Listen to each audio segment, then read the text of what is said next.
আপনার সর্বাত্মক প্রচেষ্টা আপনি এখানে যদি ব্যবহার না করেন, ইউটিলাইজ না করেন, আল্লাহ সুবহানাহু ওয়া তাআলা ইন্নাল্লাহা লা ইয়ানজুরু ইলা সুওয়ারিকুম ওয়ালা ইলা আমওয়ালিকুম, আল্লাহ সুবহানাহু ওয়া তাআলা আমাদের মালের দিকে তাকান না, চেহারার দিকে তাকান না, কার চেহারা কত সুন্দর, কে কত বড় ডিগ্রিদার, এটা আল্লাহ দেখেন না।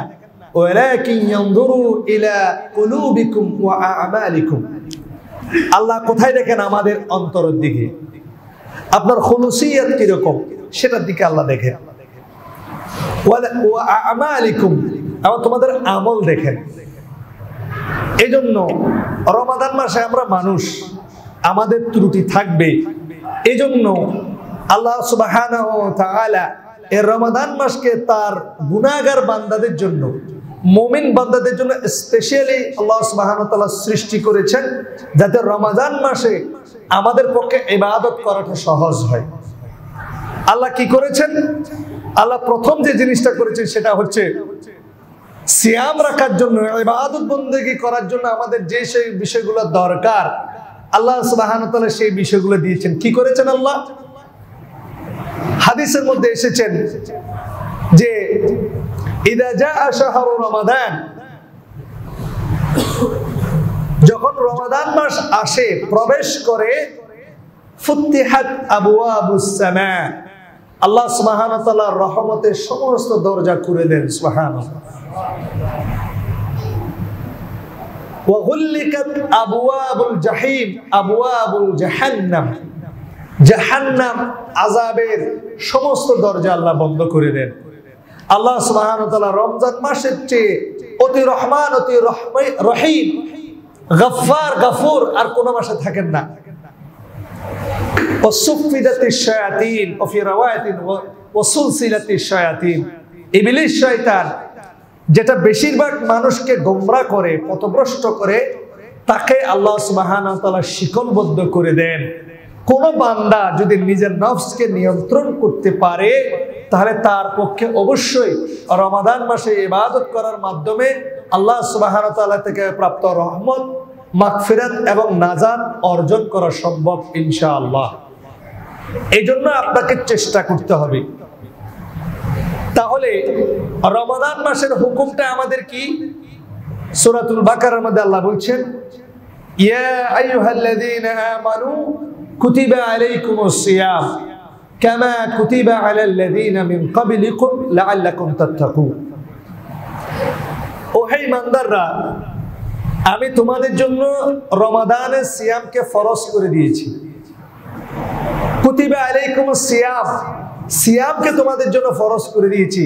কামা কুতিবা আলাল্লাযীনা মিন ক্বাবলিকুম, তোমাদের পূর্বে যত উম্মতে মুহাম্মাদী উম্মত ছিল, প্রত্যেক নবীর উম্মতের জন্য একটা জিনিস ফরজ ছিল, সেটা হচ্ছে সিয়াম। যদিও বা রমাদানের সিয়াম ছিল না, অন্যান্য সিয়াম ছিল, কিন্তু প্রত্যেক নবীর কওমের জন্য সিয়ামকে আমি ফরজ করেছি। কেন? সিয়াম হচ্ছে এমন একটা ইবাদত, লাআল্লাকুম তাত্তাকুন। কোন ব্যক্তি যদি রমাদান মাসে সিয়াম যথাযথভাবে পালন করতে পারে, সে প্রকৃত অর্থে মুত্তাকি, তাকওয়াবান বান্দা হতে পারবে। বলেন সুবহানাল্লাহ। এই জন্য একজন বেদুইন যখন আল্লাহ রাসূল সাল্লাল্লাহু আলাইহি সাল্লামের কাছে আসলেন, এসে বললেন, ইয়া রাসূলুল্লাহ দুল্লানি আলা আমালিন ইযা আমিলতু দাখালতুল জান্নাহ।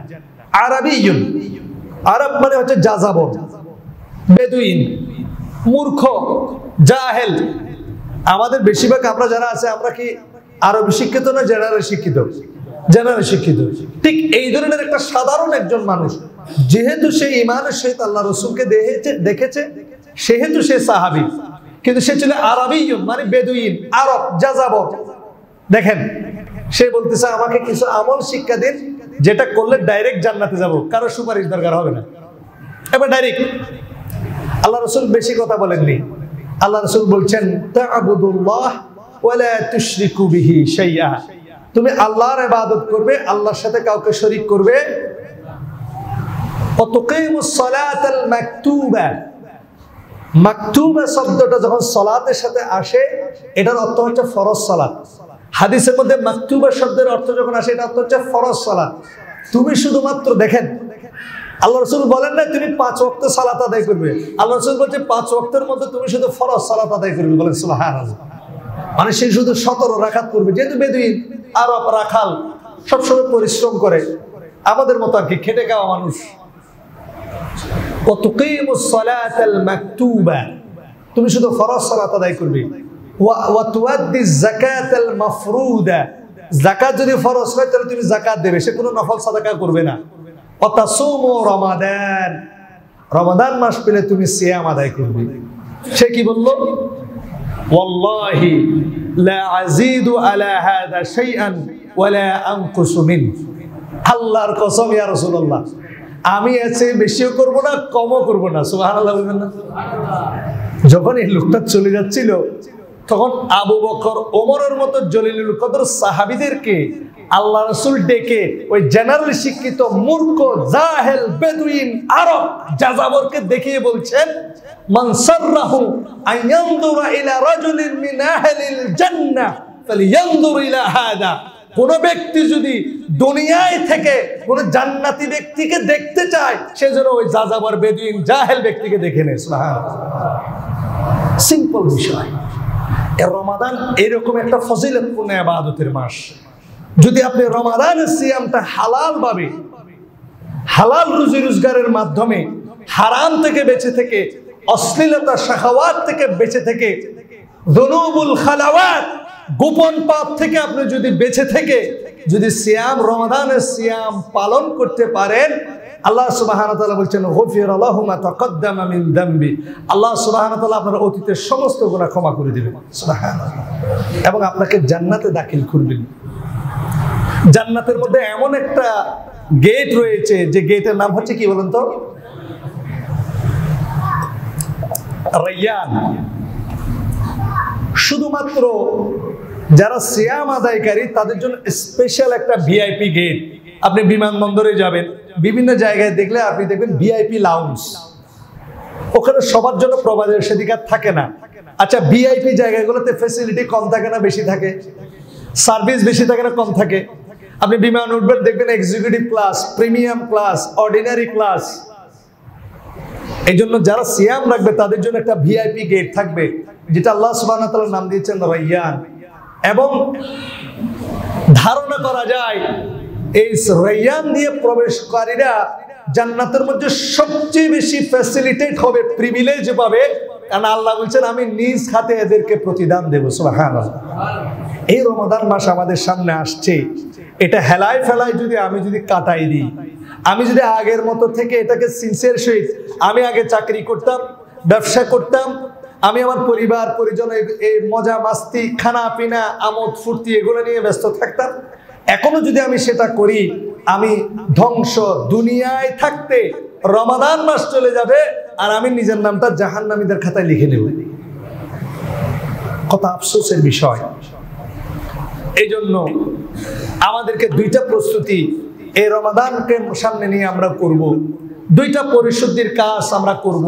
প্রথম কাজ হচ্ছে আত্মিক পরিশুদ্ধি। রমাদান মাসকে সামনে রেখে দুই ধরনের আমাদের পিউরিফিকেশন দরকার, পরিষ্কার পরিচ্ছন্নতা দরকার। এক, আত্মিক আত্মশুদ্ধি, নিজের নফস, আমরা যেটা বলি কলব পরিষ্কার করা। কি করা? আমাদের অনেকে যারা সুফিজমে বিশ্বাস করে তারা বলে কলব পরিষ্কার করা। এটার বাংলা কথা হচ্ছে আত্মশুদ্ধি, সংশোধনের ব্যবস্থা করা। এটার উপায় হচ্ছে দুইটা। এক, প্রত্যেকটা ইবাদতের ক্ষেত্রে আপনি চেষ্টা করবেন আল্লাহ সুবহানাহু ওয়া তাআলাকে সন্তুষ্ট করার নিয়তে যাতে আপনার ইবাদতটা হয়। আল্লাহ সুবহানাহু ওয়া তাআলা কোরআনে বলছেন ওয়া মা উমিরু ইল্লা লিয়াবুদুল্লাহা মুখলিসিনা লাহুদ্দিন। আমি তাদেরকে আমার বান্দাদেরকে একটা আদেশ দিয়েছি, সেটা কি? লিয়াবুদুল্লাহা মুখলিসিনা লাহুদ্দিন। তারা যাতে একনিষ্ঠভাবে কার ইবাদত করে? আল্লাহ। আর আল্লাহ রাসূল বলছেন ইন্নাল্লাহা লা ইয়াকবালু মিনাল আমালি ইল্লা মা কানা লাহু খালিসান ওয়াবতুগিয়া বিহি ওয়াজহু। নিশ্চয়ই আল্লাহ সুবহানাহু ওয়া তাআলা শুধুমাত্র ওই ইবাদতকে কবুল করেন যেটা শুধুমাত্র আল্লাহর সন্তুষ্টির জন্য করা হয়। এজন্য শুরুতু কবুলুল আমাল হচ্ছে তিনটা শর্ত পালন করলেই শুধুমাত্র ইবাদত কবুল হয়। এজন্য নিয়তটা এখন থেকে খালেস করতে হবে। রমাদান মাসে আমার যত ইবাদত সেটা হবে কার সন্তুষ্টির জন্য, এবং আমার মাধ্যমে কোনো ব্যক্তি, সমাজ, রাষ্ট্র যাতে ক্ষতিগ্রস্ত না হয় এই বিষয়টা খেয়াল রাখতে হবে। আল্লাহ আমাদেরকে তৌফিক দান করুক, আল্লাহুম্মা আমিন। এরপর হচ্ছে নফসের আত্মশুদ্ধি, আল্লাহ সুবহানাহু ওয়া তাআলার কাছে খালেস অন্তরে তওবা করা, ইস্তেগফার করা এবং সহযোগিতা কামনা। ওয়া নুমিনু বিহি ওয়া নাতাওয়াক্কালু আলাইহি ওয়া নাউযু বিল্লাহি মিন শুরুরি আনফুসিনা ওয়া মিন সাইয়্যাতি আ'মালিনা। من يهده الله فلا مضل له ومن يضلل فلا هادي له وأشهد أن لا إله إلا الله وحده لا شريك له وأشهد أن محمدا عبده ورسوله.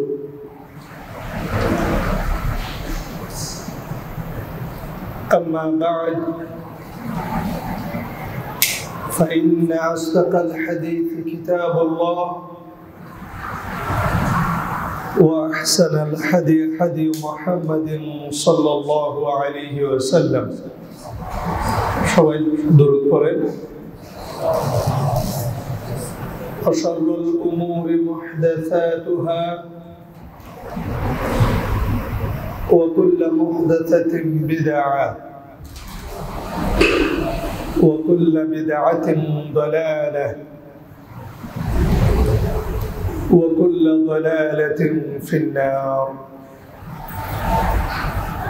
من قول الله تعالى: أعوذ بالله من الشيطان الرجيم. بسم الله الرحمن الرحيم. يا أيها الذين آمنوا اتقوا الله حق تقاته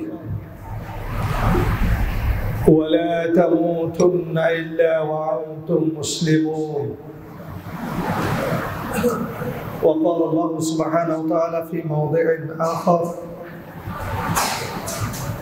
يا أيها الناس اتقوا ربكم الذي خلقكم من نفس واحدة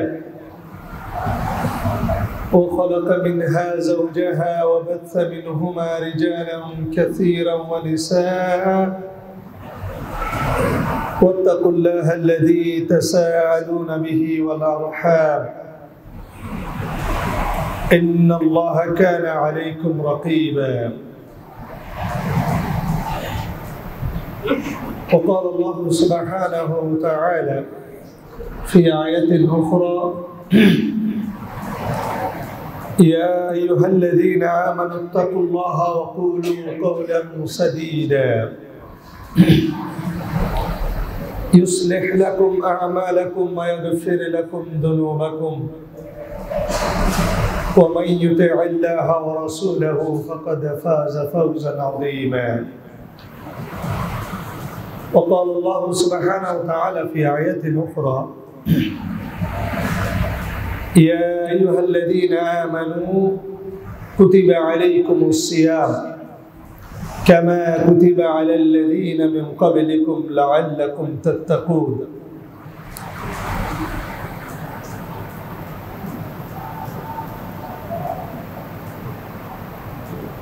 قال رسول الله صلى الله عليه وسلم: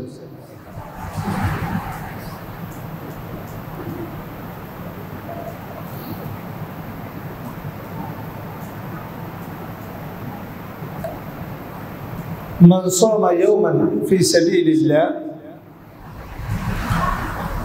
بعد الله منه جهنم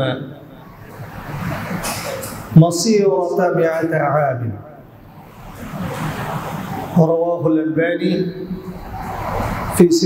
في سلسلة صحيحة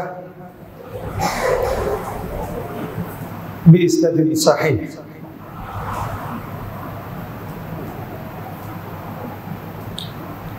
আল্লাহ সুবহানাহু ওয়া তাআলার সমস্ত প্রশংসা, কৃতজ্ঞতা ও গুণগান যে আল্লাহ সুবহানাহু ওয়া তাআলা আমাদেরকে ইয়াউমুল জুমার দিনে মসজিদে আসার, বসার, পবিত্র কোরআন ও বিশুদ্ধ হাদিসের আলোকে কিছু কথা শ্রবণ করার তৌফিক দান করেছেন। সে আল্লাহ সুবহানাহু ওয়া তাআলার দরবারে শুকরিয়া আদায় করছি, বলি আলহামদুলিল্লাহ। দরুদ ও সালাম প্রেরণ করছে মুহাম্মদ রাসূলুল্লাহ সাল্লাল্লাহু আলাইহি ওয়াসাল্লাম প্রতি। আল্লাহুম্মা সাল্লি ওয়া সাল্লিম ওয়া বারিক আলা মুহাম্মদ ওয়া আলা আলিহি ওয়া সাহবিহি ওয়া মান তাবিআহুম বিইহসানিন ইলা ইয়াউমিদ্দিন। সম্মানিত উপস্থিতি, আজকে আপনাদের সামনে আমার আলোচনার বিষয় আসন্ন মাহে রমাদানে আমাদের কি কি করণীয় আমল সমূহ রয়েছে এবং কি কি কাজ আমরা পরিত্যাগ করব। মুখতাসার ভাবে এই বিষয় নিয়ে আমি আলোচনা পেশ করার চেষ্টা করব, মুস্তাঈনান বিল্লাহ ওয়া হুয়া ওয়ালিয়ুত তৌফিক। মূল বিষয় যাওয়ার আগে আমাদের মুসাল্লিয়ান কিরাম মুআজ্জাজ, আমাদের যারা জুমার নামাজের মুসল্লি, আমাদের দিনী ভাই বোনদের উদ্দেশ্যে কিছু কথা। শরীয়তের ক্ষেত্রে কিছু বিষয় আছে যেগুলো হচ্ছে জায়েজ। কোনো বিষয় যদি জায়েজ হয় তাহলে এটা সুন্নতের অন্তর্ভুক্ত হয়, তবে এটা আকরাবু ইলা সুন্নাহ বা আফদাল নয়, উত্তম নয়। যেমন পানি বসে খাওয়া সুন্নত না দাঁড়িয়ে খাওয়া সুন্নত? বসে খাওয়া, দাঁড়িয়ে খাওয়া কি? হ্যাঁ, দাঁড়িয়ে খাওয়া আবার হারাম না, দাঁড়িয়ে খাওয়া কি? জায়েজ। এখন আপনি কি এই জন্য সবসময় দাঁড়িয়ে দাঁড়িয়ে খাবেন? যদি কোনো কারণে প্রয়োজন হয় আপনি দাঁড়াই, যেমন আমার গলার অবস্থা ভালো না, এই জন্য বললাম গরম পানি টেবিলের উপরে দেন, কারণ বসে বসে খাইলে তো খুতবা দেয়া হবে না, এতবার তো বসা যাবে না। বসা যাবে? এইবার আসেন, প্রস্রাব দাঁড়িয়ে করা সুন্নাত না বসে করা সুন্নাত? দাঁড়িয়ে করা কি? কারণ এমন কিছু সিচুয়েশন আছে, আপনি প্যান প্যাসিফিক সোনারগাঁও হোটেলে গিয়েছেন জুব্বা পরে, আমাদের ভাইস প্রিন্সিপালের মতো, অথবা আপনি গিয়েছেন হোটেল আগ্রাবাদে, এখানে বসে প্রস্রাব করার কোনো কায়দা নাই। আর বসে প্রস্রাব করলে আপনার সুবিধার চেয়ে অসুবিধা বেশি হবে। আমাদের অনেক ভাইরা যারা মোটরসাইকেল চালান বা ট্যুরে গিয়েছেন, সফরে গিয়েছেন প্যান্ট পরে, যারা প্যান্ট পরেন প্রকাশ্য আমাদের যে মসজিদের টয়লেটগুলো রয়েছে, এই টয়লেটগুলোতে প্যান্ট নিয়ে বসা বা এমনি নরমাল সার্কামস্টেন্সে জুব্বা নিয়ে বসাটাও টাফ হয়ে যায়। ওই সময় আপনি বসে প্রস্রাব করবেন না দাঁড়ায় প্রস্রাব করবেন? রাস্তায় আপনার প্রস্রাব করা লাগতেছে, যদিও উত্তম নয়, কিন্তু আপনার দরুরা হয়ে গেছে, জরুরি, ব্লাডার ফেটে যাচ্ছে, আপনার থলি ফেটে যাচ্ছে, কি করবেন? রাস্তার ধারে আপনার প্রস্রাব করা লাগছে, ময়লা আবর্জনার স্তূপের মধ্যে, আপনি বসে করবেন না দাঁড়ায় করবেন? বসে করলে তো এমনি নাপাক হয়ে যাবে, কি করতে হবে? দাঁড়ায় প্রস্রাব করতে হবে। এখন দাঁড়িয়ে প্রস্রাব করা সুন্নাত না জায়েজ? এখন আপনি কি সবসময় দাঁড়ায় প্রস্রাব করবেন? এবার মূল কথায় আসি। আমাদেরকে অনেক ভাই জিজ্ঞেস করেন, জুমার খুতবা শুরু হওয়ার পরে আমি যদি মসজিদে আসি তাহলে আমি কি 2 রাকাত সালাত পরে বসবো নাকি ডাইরেক্ট বসে যাব? আমি বললাম খেলায় জিজ্ঞেস করেন, সমস্যা কি? বলে যে না, বহুত আলেম আছে তারা বলে যে খুতবা চলাকালীন সময়ে আপনি সালাত পড়া আদবের খেলাফ, মাকরুহ। আপনি কি যাবেন, বসে যাবেন। যদিও এটা সুন্নতের খেলাফ, আল্লাহ রাসূল সরাসরি দাঁড় করিয়ে দিয়ে সালাত পড়িয়েছেন খুতবার মধ্যে। তাহলে জুমার সালাত আদায়কালীন সময়ে আমাদের কোনো ভাই যদি আসে, তিনি সালাত আদায় করে বসবেন না সালাত না পড়ে বসবেন? এখন ভাই আমার প্রশ্ন, এটা তো ফতোয়া। এখন এই জন্য কি আপনি প্রত্যেকদিন জুমার সালাত শুরু হওয়ার পরে আসবেন আর 2 রাকাত পরে পরে নামাজ পড়বেন? এটা শরীয়ত না। এই ফতোয়া আপনারা দিছে কি? 2 রাকাত সালাত পরে মসজিদে বসা, তা আপনি মসজিদে আসবেন কখন? জুমার খুতবা শুরু হওয়ার আগে না পরে? তো এই বিষয়টা আপনার মাথায় ঢোকে না। আপনি জুমার সালাতে আগে আসলে তো এই ফতোয়ারই দরকার নাই, আর মসজিদে গিয়ে গ্যাঞ্জামও করার দরকার নাই। আমরা গ্যাঞ্জামটা কিভাবে লাগাই দেখেন, মানুষের চোখে আমরা কিভাবে নেগেটিভ হই। এরা সব জায়গায় গ্যাঞ্জাম। খুতবা চলতেছে, নামাজ পড়তেছে, আপনি খুতবা শুরু হওয়ার আগে যাননি কেন? আর ওনার খুতবা যদি আপনার শুনতে ইচ্ছা না হয়, আপনি আলে হাদিস মসজিদে যাননি কেন? কোনোটাই আপনি করবেন না, কিন্তু ভেজালটা আপনি করবেন, ঝামেলাটা আপনি করবেন, ভালো কাজটা আপনি করবেন না। সুন্নাত কি বলেন? সুন্নাত কি?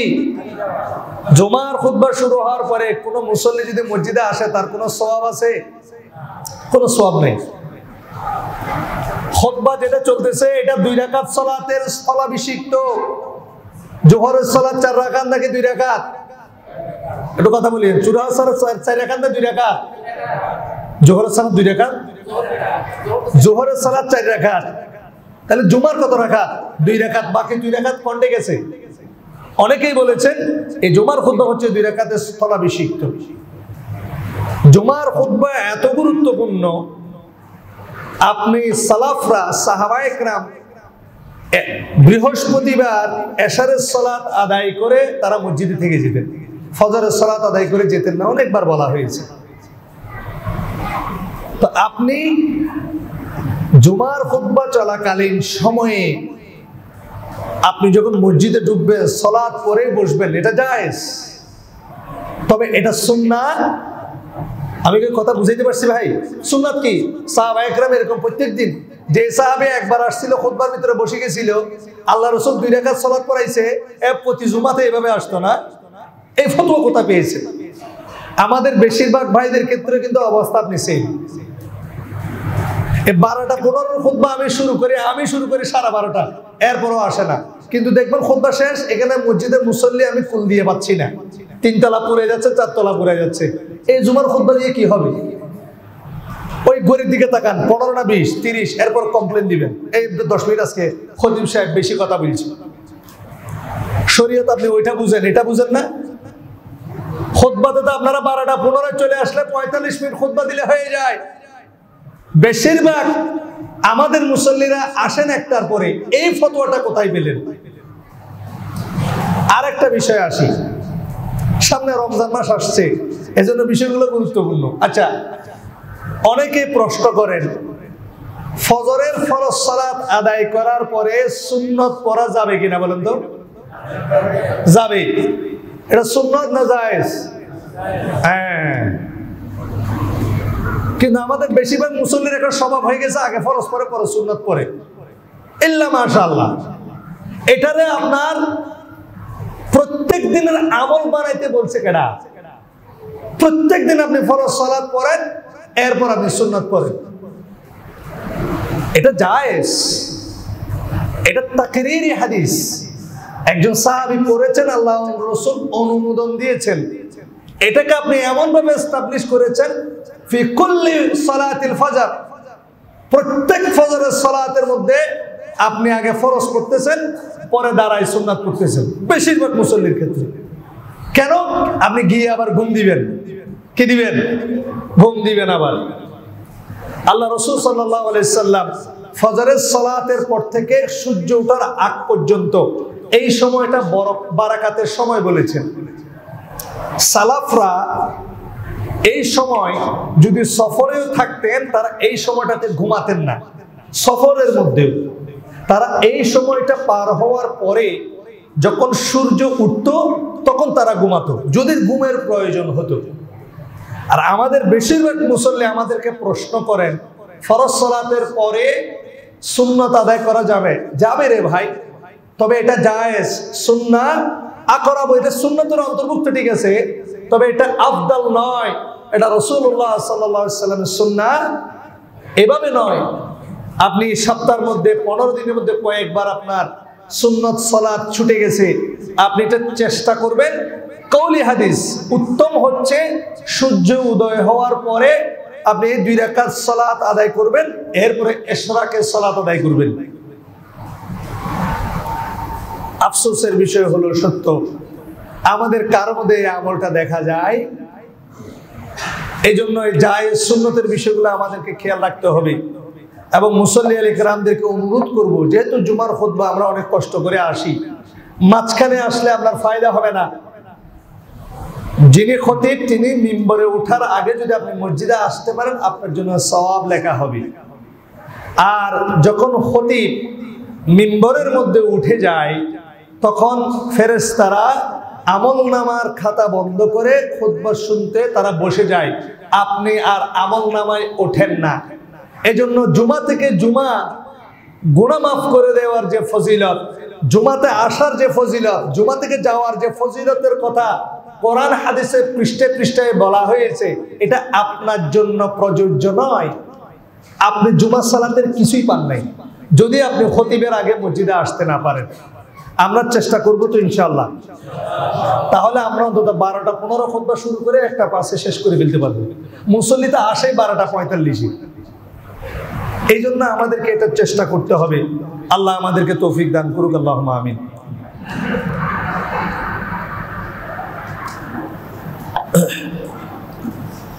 এটা দিয়ে আবার কেউ ফতোয়াবাজি করিয়েন না, এটা এই 3 বছরে প্রথম এটা জায়েজ কাজ। যাই হোক, মূল বিষয়টাতে আসি। আমাদের রমাদান মাস সামনে, হয়তো বা 1 দিন বা 2 দিন, যদি 29-এ হয় তাহলে একরকম আমরা প্রায় কাছাকাছি চলে এসেছি। আজকে হচ্ছে 28শে ফেব্রুয়ারি, আজকে বা কালকে থেকে আমাদের রমাদান মাস শুরু হয়ে যাচ্ছে। রমাদান মাস কেমন গুরুত্বপূর্ণ! রমাদান মাস, রমাদানের সিয়াম পালন করে ইবাদত বন্দেগী করে যদি আপনি আপনার গুনাহ মাফ করাইতে পারেন, তা আপনি তো বেঁচে গেলেন। রমাদান মাসও চলে গেল, আপনার হালত আগের মতো থেকে গেল, আপনি দুনিয়ায় থাকতে জাহান্নামের সার্টিফাইড।